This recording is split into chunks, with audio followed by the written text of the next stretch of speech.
Welcome, class. Today we're going to begin our Unit 5.2 on birth control and social change. Developing the birth control pill. In 1953, the Population Council was formed to study world population trends and problems. Officials in the Western world were worried about population predictions for economically underdeveloped countries who were continuing to have large families and were benefiting from the West's medical and hygiene advances. People were living longer, and officials worried about how this would affect the economy. 2/3 of the population lived in poverty, and concerns were raised about further increases in these areas. Developing the birth control pill. Science looked to solve the issues of hunger and poverty. Some scientists looked at increasing food supplies, but others worked on new methods of contraception. Pharmaceutical companies recognized a need and a chance to exploit a massive market. New contraceptives.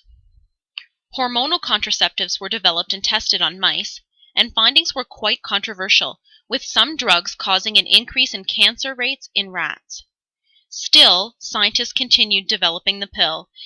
The pill developed by Gregory Pincus and John Rock was tested on humans in Puerto Rico and Haiti. This pill was found to be the most highly effective and easiest to use of all the contraceptives developed, and was deemed safe for human use, despite some side effects such as nausea, headaches, and dizziness.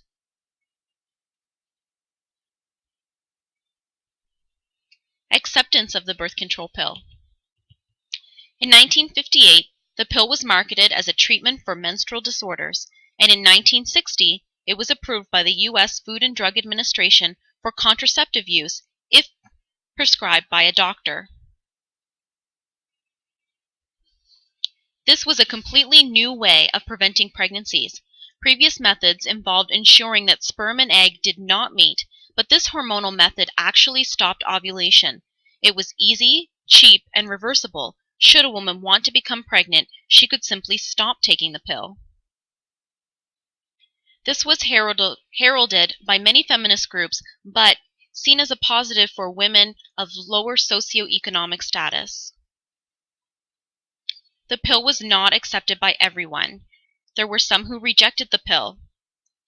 The Roman Catholic Church believed that nothing should block procreation, that any children conceived should be considered a gift from God, so naturally, this group rejected the birth control pill, like all other methods of contraception. But they were not the only ones. While studies were done on the effects of the pill, as soon as those preliminary studies were done, the pill was out on the market. Therefore, no long-term studies had yet been done on the safety of the pill. Reports began to surface of high blood pressure, thrombosis, and strokes in some women who were taking the pill. Doctors wondered if women who took the pill would become infertile over time, and some feminists became concerned over the aggressive marketing by pharmaceutical companies, wondering if they were taking advantage of women.